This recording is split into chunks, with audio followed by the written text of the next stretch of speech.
Good afternoon. This is Pastor Carl with your weekly update for St. Peter's United Methodist Church for Friday, August the 20th, 2021. I pray that everyone tuning in has had a good week. Want to invite you to come worship with us here at the church this Sunday. We have traditional worship at 8:30 and we have our blended service at 11 o'clock. And our 8:30 service will be posted online on YouTube a little bit later in the morning for those who choose to worship from home. Whether you're here or whether you're home, we hope that you'll worship with us this Sunday. This coming Tuesday, we have a blood drive at the church from noon until 5:30. There's a very great need for blood right now. If you've not yet signed up, you can do that at redcrossblood.org, or you can call the church office and we can help you sign up.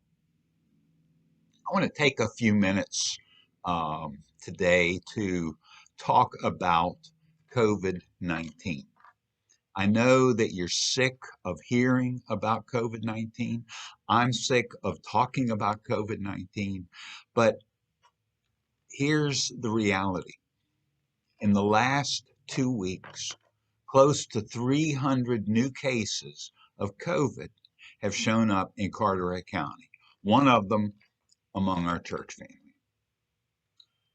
So, in light of this increasing impact that COVID is having in our community, we decided that we're going to cancel our church's fifth Sunday luncheon, which was scheduled for August the 29th.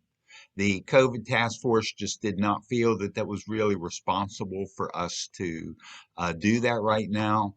I know everybody was looking forward to sharing a meal together in that time of fellowship, but we are still planning to have our annual church picnic in October. Hopefully things are going to look a lot better in October, and since the picnic is an outdoor event, then we really shouldn't have any problems. So we hate that we've had to cancel the fifth Sunday luncheon, but I hope everyone understands the reasoning behind that.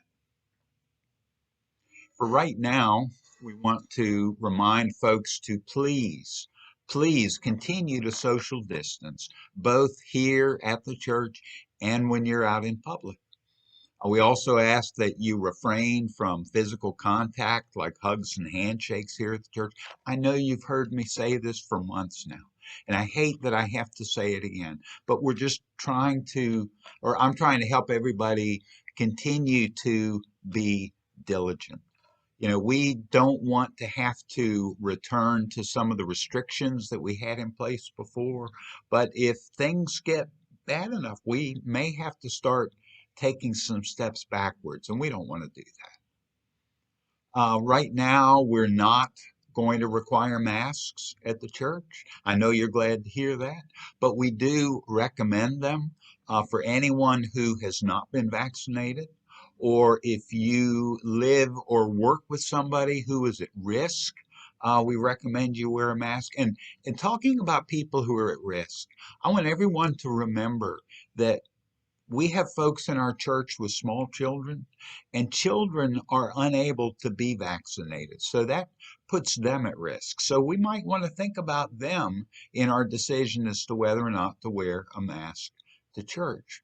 We also recommend that you wear a mask if you have any concerns about your own well being or of those around you.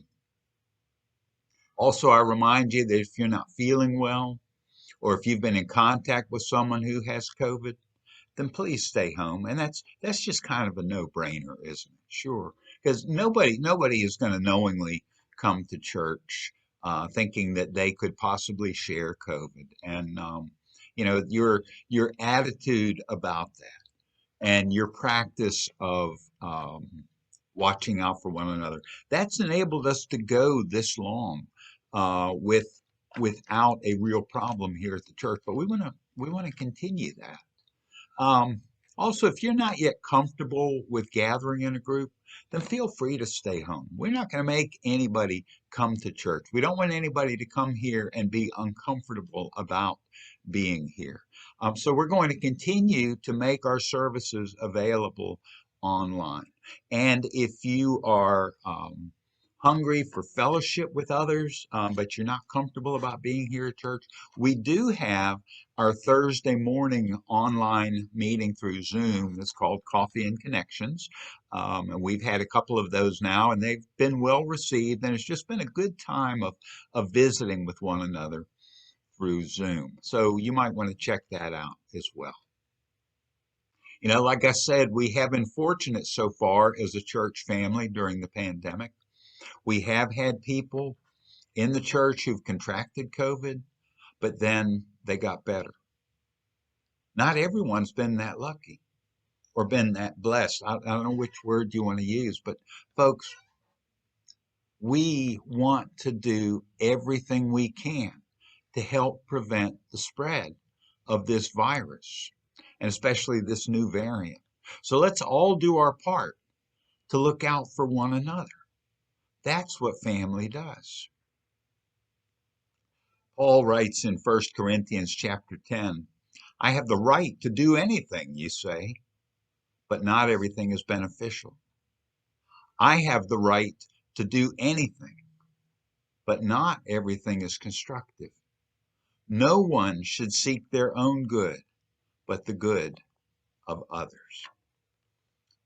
Jesus teaches us that we should love God with all we are, and that we should love one another as ourselves. Well, this season of pandemic has certainly given us a wonderful opportunity to practice that second part, hasn't it? To look out for our neighbors, to think not so much of what our needs are, but what their needs are.